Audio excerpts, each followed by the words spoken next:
My parents' marriage was unhappy and full of conflict, as far as I know. Their marriage ended due to their growing issues. My father later took up a new girlfriend. Soon they married. My stepmother was kind to me from the start, which comforted me. I noticed my stepmother's attitude toward me changing when my brother was born. She became colder and harsher toward me, focusing on my brother. I felt neglected and rejected. I felt powerless after this transition. My father typically worked in another city, so I faced this unfriendly environment alone. I felt redundant in the family and uncared for. Sometimes I felt lonely and frustrated, unsure how to deal. I was tortured by my longing for family affection and support. An extraordinary experience transformed my life at 9. I was abused by my stepmother that day. I was playing outside with my younger brother. An uneven surface caused my brother to trip and fall. I found him sitting on the ground with one hand on his knee, his face in misery. His palm glowed brilliant red from a little cut on his hand. Although the cut was minor, the blood alarmed me. My stepmother was furious when I returned. She struck me with a wooden stick. After dodging helplessly, I was knocked down. My consciousness faded as my breathing stopped. When I arrived at the local hospital, doctors performed emergency procedures to restart my heart. Time seemed endless in the room. The physicians tried, but my heart stopped again. After a brief recovery, the doctors declared me dead. I stayed and watched the whole thing. After my heart stopped beating, I felt strangely calm and relieved. I felt a relief like never before as all the pain and fear vanished. My previous existence felt like hell. I endured countless cruelties and injustices. I felt ashamed and powerless when compelled to eat dirt. Why my stepmother mistreated me was beyond me. Another time, my stepmother burned my right hand with a cigarette, scaring it forever. I was in excruciating pain and fear. Many more occurrences hurt me physically and mentally. These experiences made me afraid and desperate. Therefore, I don't want to remember them. I felt relief leaving my body. Pain and suffering vanished immediately. My father was in the hospital hallway. I saw my father and a doctor fighting as I approached. I couldn't understand their argument. I approached them to figure out what was going on. Then I heard a voice. I was asked, "Are you ready?" I was bewildered and didn't understand. I said, "Ready for what? Who are you?" I was inquisitive and confused about why this voice was asking these things. The voice said that most call him an angel or guide. I saw a man come silently before me.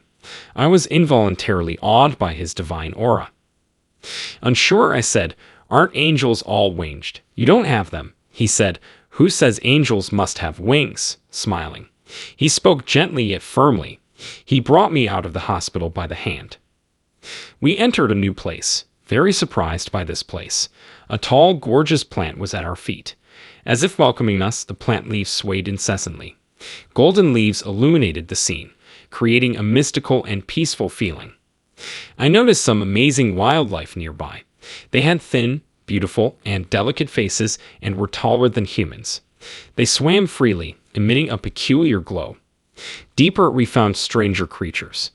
These creatures appeared less advanced. They surrounded us and had strange colors that were hard to describe. Although this region was dark, these creatures seemed to have survived. Their gorgeous high-pitched voices carried through the water, making a strange sound. I could hear other like animals singing in the distance, and their sounds blended. These creatures guided us to their home. Caves developed a complex underwater network. In subterranean corners lived numerous microscopic life forms. These tiny, transparent, hard-shelled creatures blend into the caves to create a surreal sight. Large, ancient organisms with massive shells live in certain caverns alongside microscopic living forms. These critters slowly travel through caves and devour aquatic plants. The angel reminded me to depart. I entered God's presence with the angel. As I stood there, I felt immense affection. It was the purest love I had ever felt.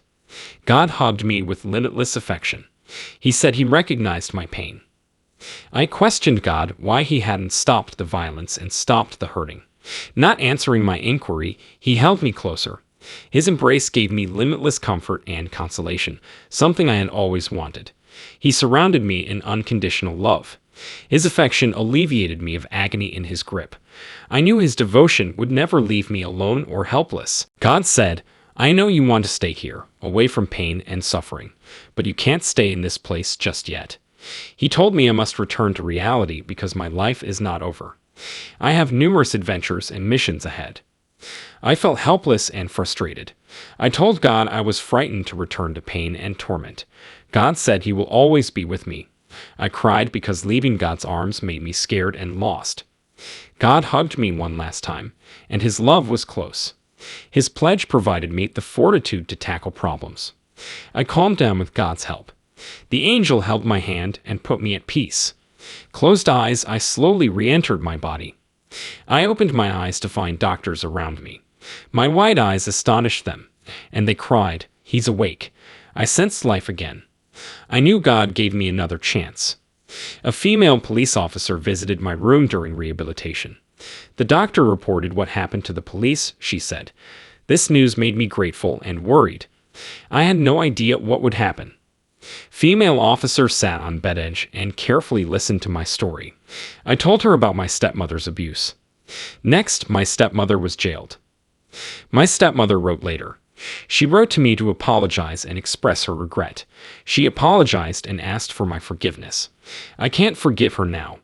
I will take time to recover from her years of psychological abuse. Forgiving her takes time and effort. It requires me to accept past hurt and find peace. I needed more time to recover. My father also truly apologized. I get my father's situation. He has worked hard to support us and taken on a lot of responsibility and stress. He underestimated my stepmother's brutality. I knew my father was hurt, so I didn't blame him. His negligence made him feel guilty. After recovering, I moved in with my grandfather. He made me feel cherished. I was comfortable and glad, even if this love could not compare to God's. 27 years later, I have a family and children. I raised my kids in a loving home. I've tried to teach kids respect, tolerance, and that violence doesn't solve things. Angels and God's guidance are appreciated. They inspired me to conquer obstacles and find my strength. I can pass on this love and incorporate it into my family and life. I believe everyone can change their fate and recreate happiness. Watching my kids grow up happy makes me feel relieved. You are not alone if you are experiencing domestic violence. Fear and shame shouldn't plague you. You deserve no abuse. You deserve health and freedom. Domestic abuse is illegal and should not be allowed. You have rights to defend yourself and are not alone. Rise up and use the law to defend your dignity and happiness.